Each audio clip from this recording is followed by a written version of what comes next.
नमस्कार दोस्तों। हमने कल कहाँ तक पढ़ा था? हमने कल पढ़ा था वैद्युत द्विध्रुव आघूर्ण। वैद्युत द्विध्रुव आघूर्ण तक कंप्लीट कर लिया था। अब उससे आगे पढ़ेंगे हम आज वैद्युत द्विध्रुव आघूर्ण के कारण विद्युत क्षेत्र की तीव्रता। तो टॉपिक डालो आज का।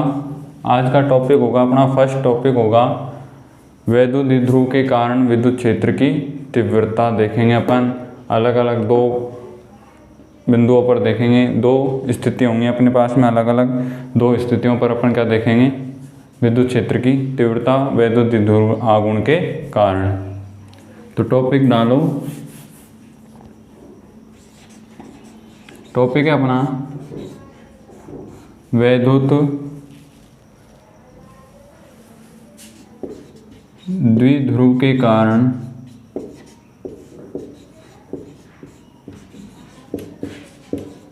वैद्युत द्विध्रुव के कारण विद्युत क्षेत्र की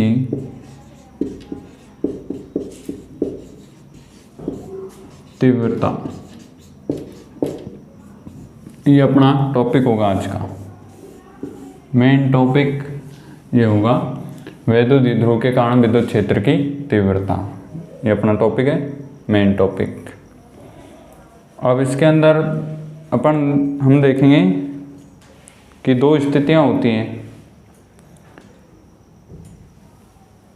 वैद्युत द्विध्रुव आघूर्ण के कारण विद्युत क्षेत्र की तीव्रता ज्ञात करेंगे। किस बिंदु पर, मान लो ये कोई दो बिंदु हैं, ये निकाय है, द्विध्रुव निकाय। इस निकाय के अंदर दो बिंदु हैं। अब इन बिंदुओं से अपन एक बिंदु यहाँ पे लेंगे, एक बिंदु यहाँ पे लेंगे, ऐसे बिंदु लेंगे तो उन पर क्या ज्ञात करनी है अपने को? विद्युत क्षेत्र की तीव्रता। किसके कारण? वैद्युत द्विध्रुव के कारण ज्ञात करेंगे अपन। तो ये अपना टॉपिक था, मेन टॉपिक, मेन हेडिंग है। अब इसके अंदर फर्स्ट लिखो। फर्स्ट है अपना अलग अलग स्थिति पर ज्ञात करना है अपने को। तो फर्स्ट हो जाएगी अपना फर्स्ट स्थिति अपनी अनुदैर्ध्य स्थिति या अक्षीय स्थिति। अक्षीय स्थिति ये अपनी फर्स्ट है। इसके अंदर कि अनुदैर्ध्य स्थिति या फिर अक्षीय स्थिति पर विद्युत क्षेत्र की तीव्रता। किसके कारण? वैद्युत द्विध्रुव के कारण अक्षीय स्थिति पर क्या ज्ञात करेंगे अपन? विद्युत क्षेत्र की तीव्रता ज्ञात करेंगे। तो देखो अक्षीय स्थिति पर कैसे ज्ञात करेंगे कि माना हमारे पास में ये ए बिंदु है, ये क्या है? एक बिंदु बी है। इस ए से बिंदु बी को मिलाया, ये इनके बीच की दूरी कितनी है? 2a है। ये क्या हो गया? एक द्विध्रुव निकाय हो गया। कल समझा था हमने। ये क्या हो गया? एक द्विध्रुव निकाय हो गया। ये प्लस क्यू आवेश है इस बिंदु पर, इस पर कितना है? माइनस क्यू आवेश का बिंदु है। इनका जो केंद्र है वो क्या होगा? इनका केंद्र हो जाएगा O। यहाँ पर ये O है। अब इस अक्ष को अपन आगे बढ़ाएंगे। इस अक्ष को हम कहाँ बढ़ाएंगे? आगे बढ़ाएंगे ऐसे, ठीक है। इस B से हमने अक्ष को कहाँ पे बढ़ाया? आगे बढ़ाया। B से आगे बढ़ाया इधर की तरफ, B से आगे बढ़ रहा है। अब यहाँ पर अपन क्या ले लेंगे? एक बिंदु यहाँ पर हम क्या लेंगे? एक बिंदु लेंगे P। इस बिंदु P पर क्या ज्ञात करनी है हमको? विद्युत क्षेत्र की तीव्रता ज्ञात करनी है इस बिंदु P पर। तो ये अक्ष पर आ रहा है, ये बिंदु इस लाइन पर आ रहा है। तो कहाँ आ रहा है? ये अक्ष पर। तो ये कौन सी स्थिति हो जाएगी? अक्षीय स्थिति हो जाएगी। अक्षीय स्थिति पर बिंदु P पर हमको ज्ञात करना है क्या? विद्युत क्षेत्र की तीव्रता। ये 2a है, तो यहाँ से यहाँ तक की दूरी हो जाएगी ए, इधर यहाँ से यहाँ तक की दूरी भी क्या हो जाएगी ए, और यहाँ से यहाँ तक की दूरी ले लेंगे अपन क्या आर। ओके, ये 2 है कंप्लीट, तो ये केंद्र हो गया। तो ये ए और यहाँ से यहाँ तक की दूरी क्या ले ली हमने कंप्लीट आर ले ली।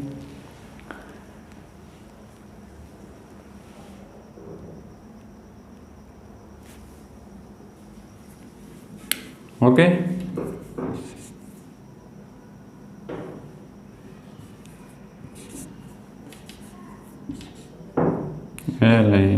ये नहीं था। ओके, ये अब इस डायग्राम से हम क्या करेंगे, पहले इस डायग्राम के बारे में लिखेंगे कंप्लीट, उसके बाद में इसको वापस बनाएंगे और उसके बाद में इस डायग्राम से हम विद्युत क्षेत्र की क्या ज्ञात करेंगे, तीव्रता ज्ञात करेंगे। तो देखो पहले इसके बारे में लिखते हैं थोड़ा कि डायग्राम है क्या, कैसे बनाया इसको समझते हैं, इसके बारे में लिखते हैं। पहले लिखो, मान लो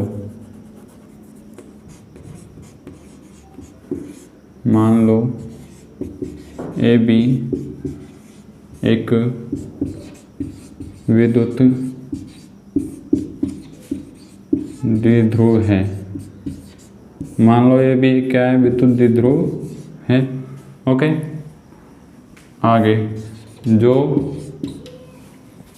बिंदु जो प्लस क्यू व माइनस क्यू आवेश से मिलकर बना है विद्युत तथा ऐसे माध्यम में रखा है जिसका परावैद्युतांक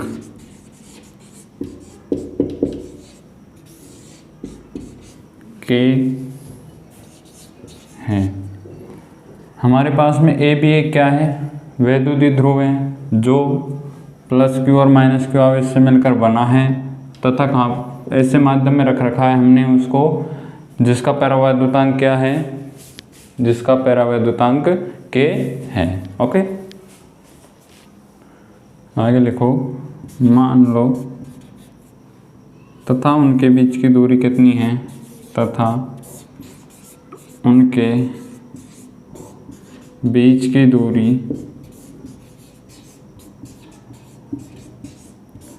2L है। परावैद्युतांक K है, ए बी से मिल एक वैद्युत द्विध्रुव है, प्लस क्यू आवेश और माइनस क्यू आवेश से मिलकर बना हुआ है, उनके बीच की दूरी 2L है। यहाँ तक लिखो कंप्लीट। आगे लिखें,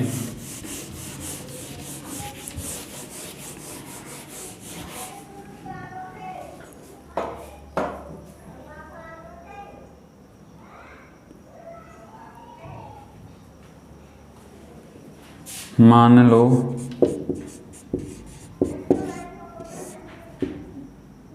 ए बी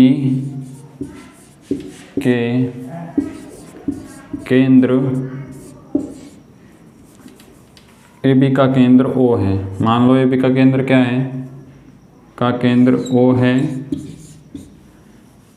जिससे ए बी का केंद्र क्या माना हमने, O है, जिससे प्लस क्यू आवेश की तरफ अक्षीय स्थिति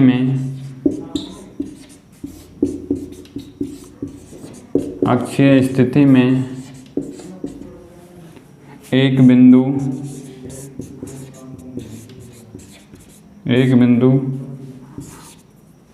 क्या है, P है। जिसके मध्य की दूरी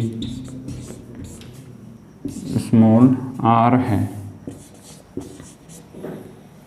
माना ए विषय का केंद्र O है, जिससे प्लस q आवेश की तरफ क्या है, अक्षीय स्थिति में एक बिंदु P है जिसके मध्य की दूरी r है।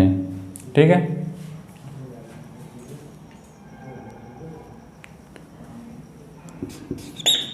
जिस पर हमें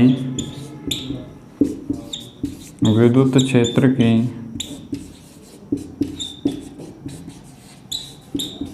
तीव्रता ज्ञात करनी है। यहाँ तक कंप्लीट उतारो।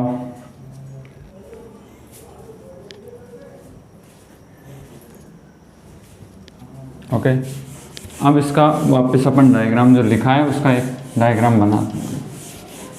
तो देखो, शुरू में क्या लिखा था हमने लिखा था कि मान लो ए बी एक क्या है, विद्युत द्विध्रुव है। तो ये बिंदु है, इसको मिटा देते हैं।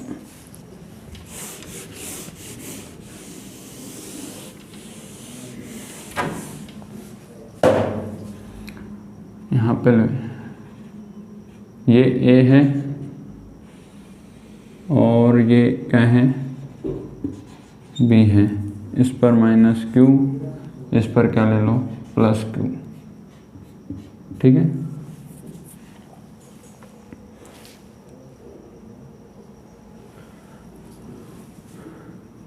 आवेश है। इनके मध्य की दूरी कितनी है, इनके मध्य की दूरी 2l है। ओके, मध्य की दूरी क्या है, 2l है। यहाँ पर इनका केंद्र बिंदु हो गया O, तो यहाँ से यहाँ तक की दूरी l हो जाएगी और यहाँ से यहाँ तक की दूरी कितनी हो जाएगी, l हो जाएगी।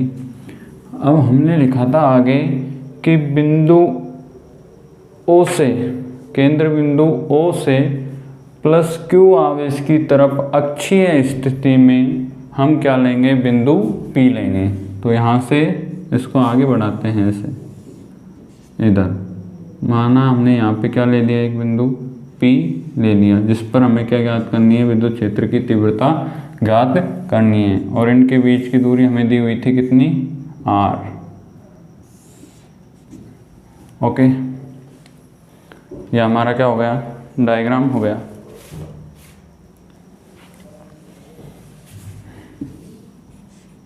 E माइनस क्यू और इधर क्या बढ़ रहा है, E प्लस क्यू।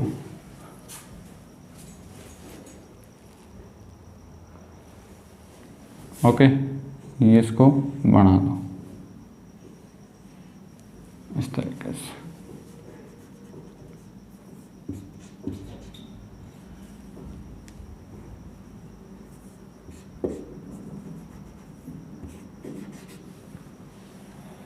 पहले इस डायग्राम को बनाओ इस डायग्राम को फटाफट। अब लिखते हैं, चूंकि E माइनस क्यू का मान लिखेंगे हम, इसका मान कितना होगा, देखो E माइनस क्यू कहाँ पे है, ये, तो इसकी तीव्रता ये किधर बढ़ रहा है, विद्युत क्षेत्र इधर की तरफ, यानी कि जब ये इधर की तरफ बढ़ रहा है तो E माइनस क्यू लेना है हमें। E माइनस क्यू का मान कितना हो जाएगा,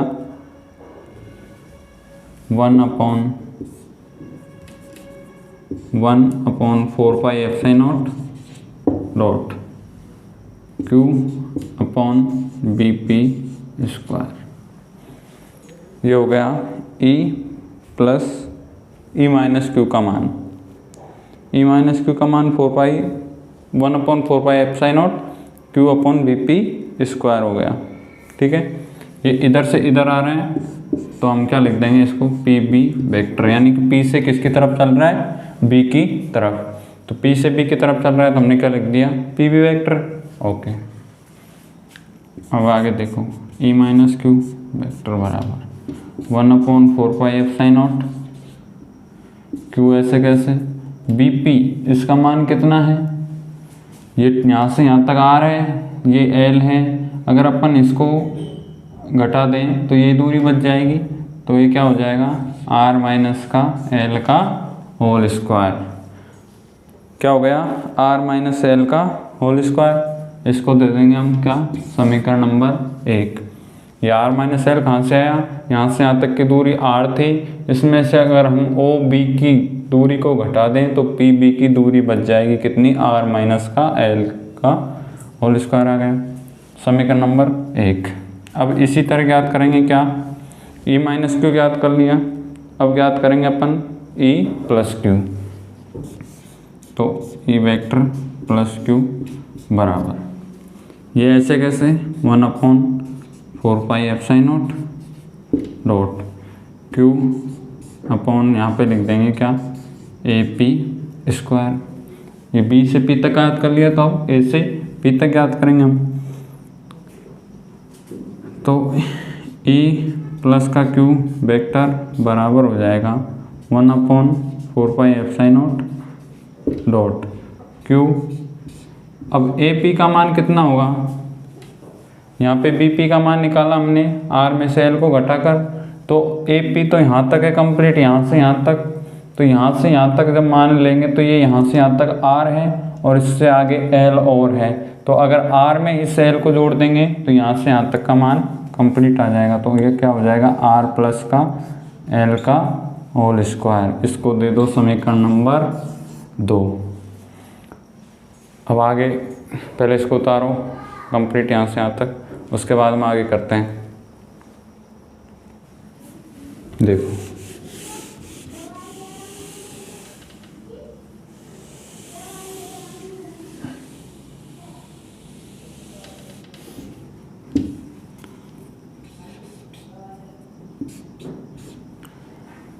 अब समीकरण और 1-2 से, अतः परिणामी विद्युत क्षेत्र क्या ज्ञात करेंगे हम, परिणामी विद्युत क्षेत्र की तीव्रता ज्ञात करेंगे। परिणामी विद्युत क्षेत्र की तीव्रता बिंदु ए से ज्ञात कर ली हमने, बिंदु बी से ज्ञात कर ली, प्लस के ऊपर माइनस के ऊपर दोनों पर ज्ञात कर ली हमने। अब इसके बाद में हम परिणामी देखते हैं कि परिणामी विद्युत क्षेत्र की तीव्रता कितनी होगी उस बिंदु पर। तो परिणामी विद्युत क्षेत्र की तीव्रता ई माइनस क्यू माइनस का ई प्लस क्यू। अब यहाँ पर दोनों का मान रख दो, तो ई बराबर हो जाएगा, ई माइनस क्यू का मान हमारा क्या था 1/4πε0 minus dot Q upon R minus का एल का whole square minus 1/4πε0 dot Q upon इसका मान कितना है आर प्लस का एल का होल स्क्वायर। ठीक है, दोनों का मान रख दिया हमने। अब इसको आगे हल करते हैं। देखो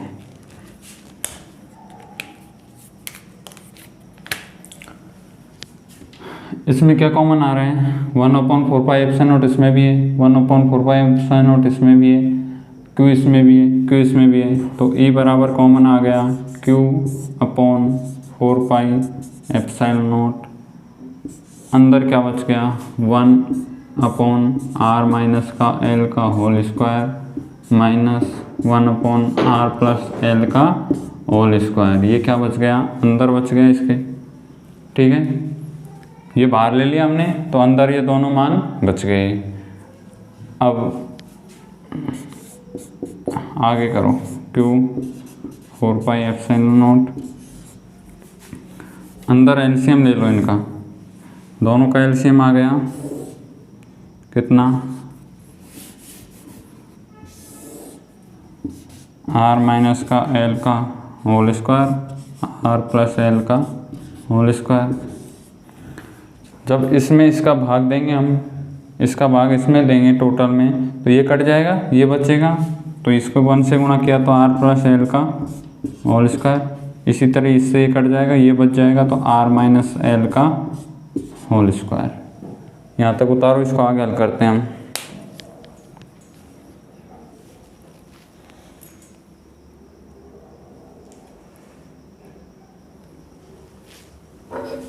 अब देखो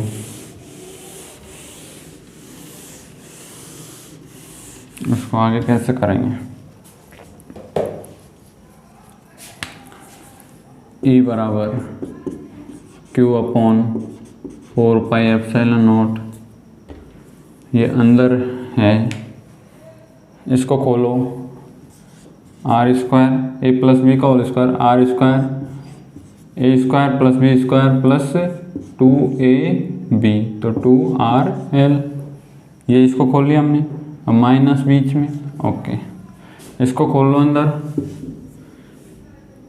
क्या हो गया, a माइनस बी का होल स्क्वायर है ये, तो a माइनस बी का होल स्क्वायर का सूत्र क्या होता है, ए स्क्वायर माइनस प्लस का बी स्क्वायर माइनस का 2ab,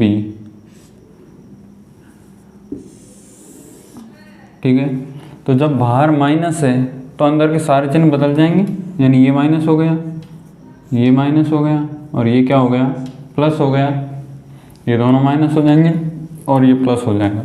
बटे में ऐसे कैसे, R minus A minus B का whole square multiply A plus B का होल स्क्वायर क्या होता है, ए माइनस बी का होल स्क्वायर, और ए प्लस बी का होल स्क्वायर क्या होता है, ए स्क्वायर माइनस बी का whole square, A square minus B का होल स्क्वायर हो जाएगा ये।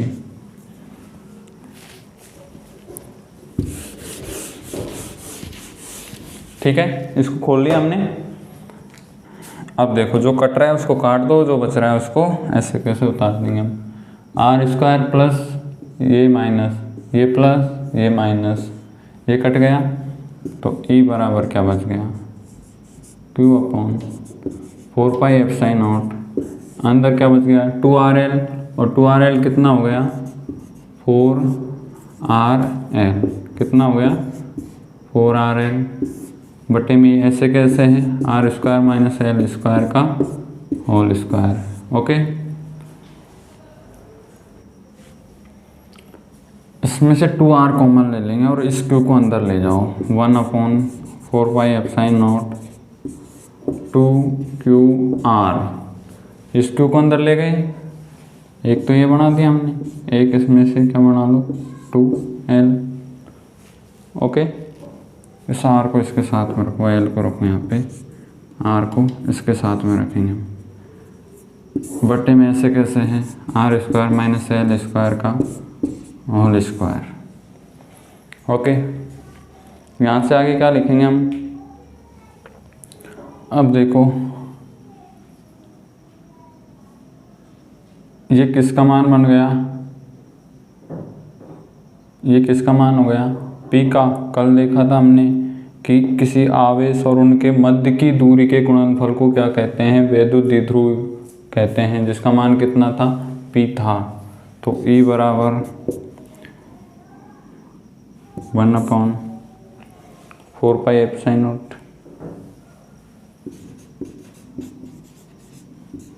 अंदर क्या हो गया, इसका मान क्या हो गया P, तो ये कितना हो गया 2PR, 2R, और ये P हो गया इसका मान, बटे आर स्क्वायर माइनस का एल स्क्वायर का होल स्क्वायर हो गया ये।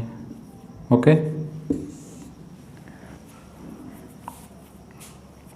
अब जो हमारे पास में वो बिंदु थे उनमें जो L है वो क्या है, R से बहुत छोटा है, यानी कि जो 2L है ना, 2L लेस देन क्या है, R है, यानी कि R से बहुत छोटा है क्या 2L, तो L को क्या कर देंगे हम, नगण्य मान लेंगे। तो इसको उतारो फिर ऊपर करते हैं,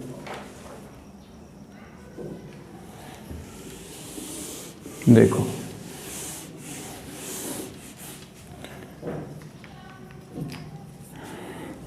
तो E बराबर क्या हो जाएगा 1 अपॉन 4πε0, ये 2PR बटे इधर क्या हो जाएगा R की घात 4, ये जी नगण्य हो जाएगा तो ये स्क्वायर होके 4 हो गया, एक से एक घात काट देंगे हम, एक आर्क से, तो ई बराबर क्या बच जाएगा 1/4πε0 2p अपॉन का आर क्यूब। ये क्या आ गई E1, यानी कि फर्स्ट स्थिति आ गई अपने पास में, जिस पर क्या ज्ञात कर लिया हमने, विद्युत क्षेत्र की तीव्रता ज्ञात कर ली बिंदु P पर। वैद्युत द्विध्रुव के कारण बिंदु P पर विद्युत क्षेत्र की तीव्रता की V1 कितनी आ गई 1/4πε0 2p अपॉन का आर क्यूब। ये हमारी विद्युत क्षेत्र की तीव्रता आ गई। ओके,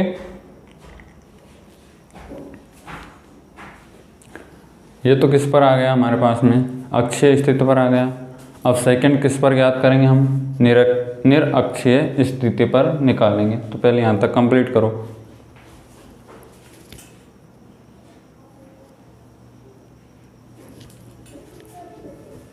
ओके, तो अब सेकंड डालो। ये तो अक्षीय स्थिति पर विद्युत क्षेत्र की तीव्रता ज्ञात कर ली हमने। अब सेकंड है हमारे पास में अनुप्रस्थ या निरक्षीय स्थिति। अनुप्रस्थ स्थिति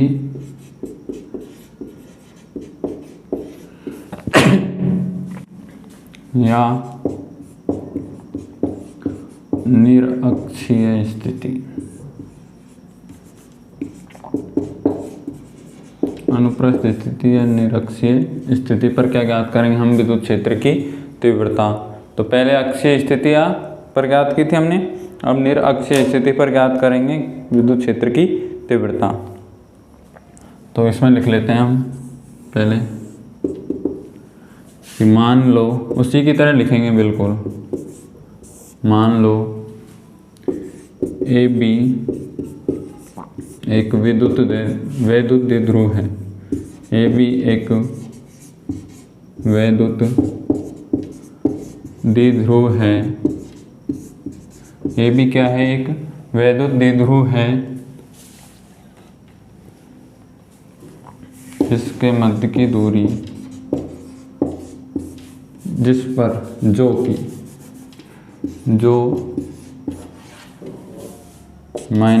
है +q आवेश से मिलकर बना है, जिनके मध्य की दूरी,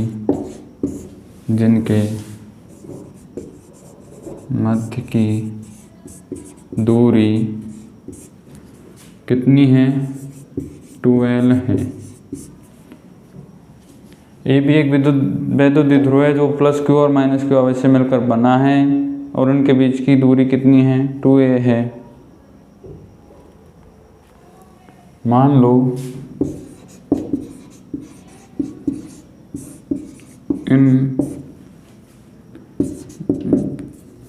इनके केंद्र बिंदु O से, यहाँ पे कौन सी स्थिति है, निरक्षीय स्थिति है, तो निरक्षीय स्थिति में कोई बिंदु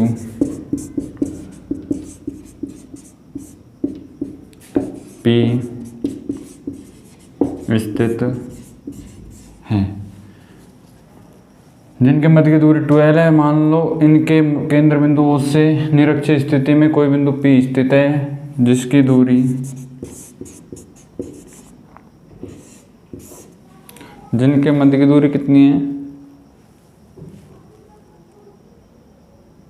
R है, जिसकी दूरी R है, जिस पर विद्युत क्षेत्र की, जिस पर क्या ज्ञात करनी है हमको, विद्युत क्षेत्र की तीव्रता ज्ञात करनी है। निरक्षीय स्थिति में लिखा हमने कि हमारे पास में कोई, मान लो AB क्या है, वैद्युत द्विध्रुव है ए भी एक वैद्युत द्विध्रुव है जो किससे मिलकर बना हुआ है, प्लस क्यू आवेश और माइनस क्यू आवेश से मिलकर बना हुआ है, जिनके मध्य की दूरी कितनी है हमारे पास में, अल्प दूरी 2l है। जब उनके मध्य की दूरी 2l है तो हमने माना कि उनके जो केंद्र बिंदु है ओ उससे निरअक्षीय स्थिति में क्या है, एक बिंदु P स्थित है जिसकी दूरी केंद्र बिंदु से कितनी है, r है, जिस पर हमें क्या ज्ञात करनी है, विद्युत क्षेत्र की तीव्रता ज्ञात करनी है। तो इसको लिखो, फिर इसका डायग्राम बनाते हैं।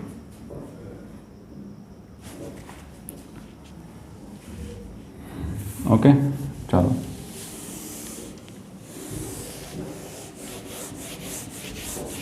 अब क्या बनाते हैं हम, इसका डायग्राम बनाते हैं। देखो कैसे, मान लो ये क्या है, बिंदु A है, ये बिंदु क्या है, बिंदु B है, इनका केंद्र बिंदु क्या है, ये O है, ये निरक्षीय स्थिति में है। यहाँ पर बिंदु क्या, ये बिंदु P कहाँ पर है, निरअक्षीय स्थिति में है।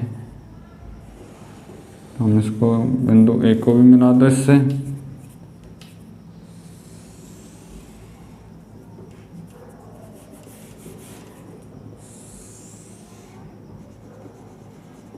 इसको बिंदु B से मिला दो, और ये दूरी कितनी दी हुई है हमें, r दी हुई है। ओके, ये बिंदु दूरी कितनी दी हुई है, r दी हुई है।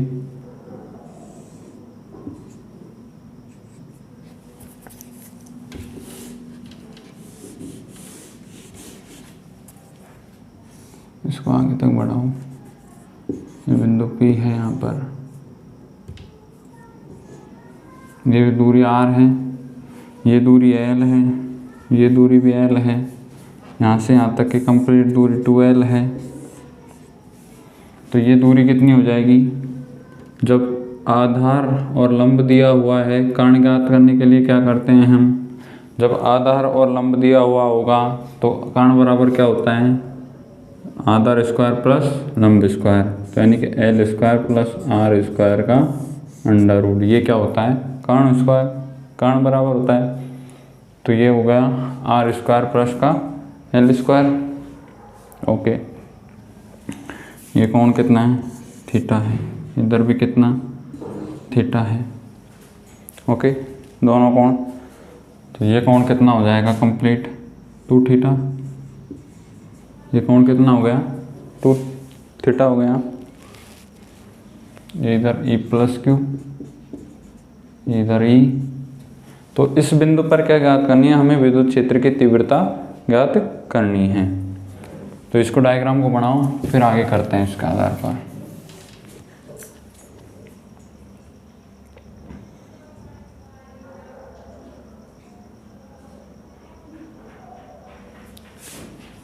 ओके, तो पहले की तरह करेंगे हम, पहले E माइनस क्यू पर ज्ञात करते हैं। तो E माइनस क्यू बराबर वही 4 pi epsilon naught Q upon कितनी, P B square.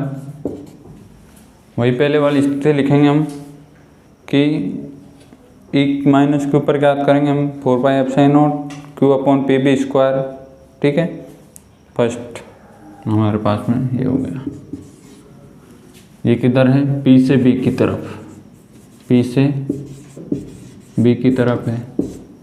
Okay, second स्थिति आएगी हमारी क्या, E प्लस का Q, वही 1/4 पाई epsilon not Q upon A P square, ये 2। ठीक है, Q अपॉन क्या आ गया, ए पी स्क्वायर। ये कहाँ है, A से P की तरफ, A से P की तरफ। ठीक है, दोनों आ गए। लेकिन क्या दिया हुआ है हमें चित्र में, AP बराबर क्या दिया हुआ है, BP, यानी कि AP बराबर क्या हो जाएगा, BP, क्योंकि AP बराबर क्या है, BP है। तो E प्लस का Q बराबर क्या हो जाएगा, E माइनस का Q। जब दोनों दूरी समान हो गई, इधर ए पी भी बराबर है, बी पी भी बराबर है, दोनों बराबर हैं, तो ई प्लस क्यू बराबर क्या हो जाएगा, ई माइनस क्यू हो जाएगा। तो अतः परिणामी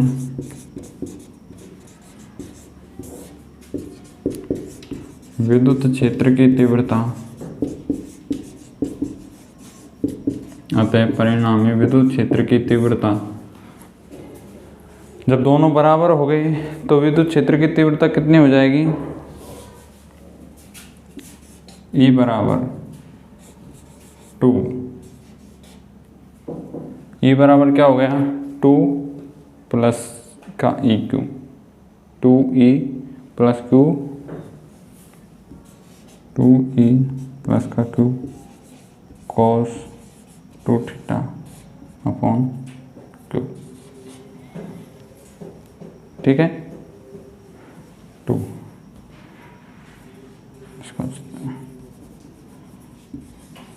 ये क्या हो गया, परिणामी विद्युत क्षेत्र आ गया अपने पास में कितना ये। अब इससे आगे करेंगे हम, पहले इसको कंप्लीट करो। यहाँ पे साइड में लिख लो, जो कि ए बराबर बी, ए बराबर क्या हो गया बी हो गया, इसमें ए बराबर बी है तो आर बराबर क्या हो जाएगा 2a cos theta upon B. ये हो गया 2a cos theta upon 2 are बराबर। अब आगे याद करते हैं हम,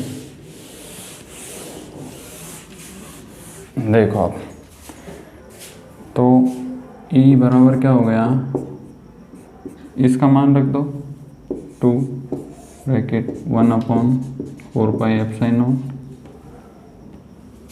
क्यू अपॉन ए पी का मान कितना था आर स्क्वायर प्लस का एल स्क्वायर। ठीक है, और कोस इसका मान कितना हो गया इधर 1 अपॉन आर स्क्वायर प्लस का एल स्क्वायर का रूट। ठीक,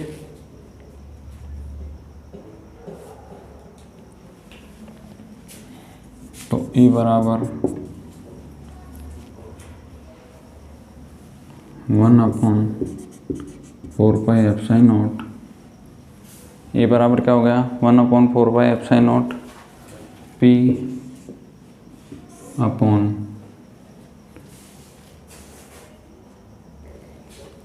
are square plus L square का 3/2।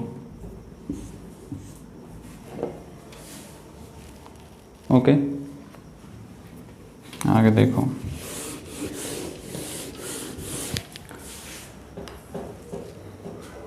यदि 2l क्या है उसी तरह लेस देन r है तो l को यहाँ पे क्या मान लेंगे हम 0, तो E2 बराबर क्या आ गया 1 upon 4 pi epsilon naught P upon R कितना आ गया यहाँ पे वही R क्यूब हो जाएगा, ये 2 से 2 कट जाएगा तो R क्यूब। तो ये क्या आ गई बिंदु निरअक्षीय स्थिति में क्या आ गई विद्युत क्षेत्र की तीव्रता आ गई निरअक्षीय स्थिति पर। तो E1 बराबर क्या हो जाएगा 2A2, E1 बराबर क्या हो जाएगा ये 2 यहाँ रहेगा ना, इस 2 को चलने दो। तो क्या हो गया E1 बराबर 2E2 हो गया हमारे पास में। अतः अब आगे एक लाइन लिख लो जिससे अपना टॉपिक ये कंप्लीट हो जाएगा। लिखो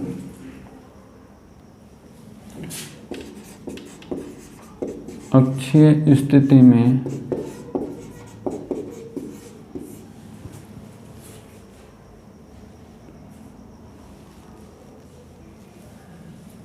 यहाँ पर E1 बराबर 2E1 होगा, E2 बराबर अक्षीय स्थिति में, एक तो निरक्षीय स्थिति में ज्ञात किया हमने, एक अक्षीय स्थिति में ज्ञात किया है। अक्षीय स्थिति में किसी छोटे वैद्युतद्विध्रुव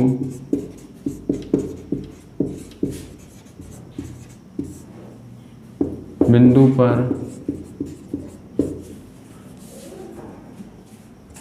पर विद्युत क्षेत्र की तीव्रता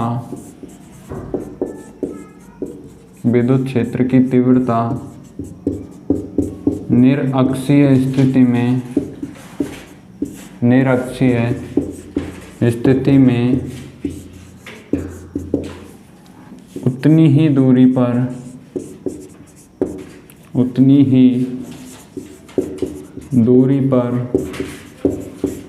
स्थित बिंदु पर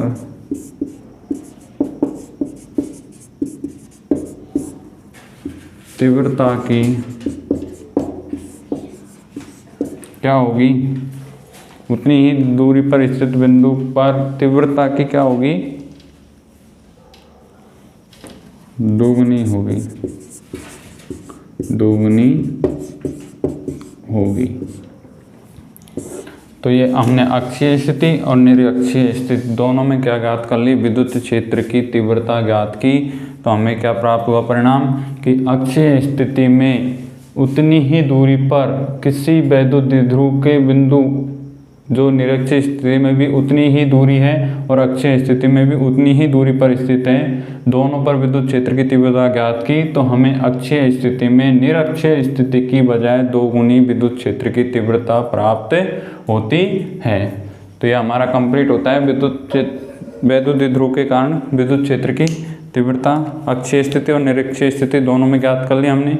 ठीक है, तो आज के लिए अपना यही टॉपिक था हमारा कि वैद्युत द्विध्रुव के कारण अक्षीय स्थिति और निरक्षीय स्थिति पर विद्युत क्षेत्र की तीव्रता। अब इसके बाद में जो टॉपिक है हमारा वो क्या करेंगे, हम कल पढ़ेंगे। ओके। हाँ जी बच्चों।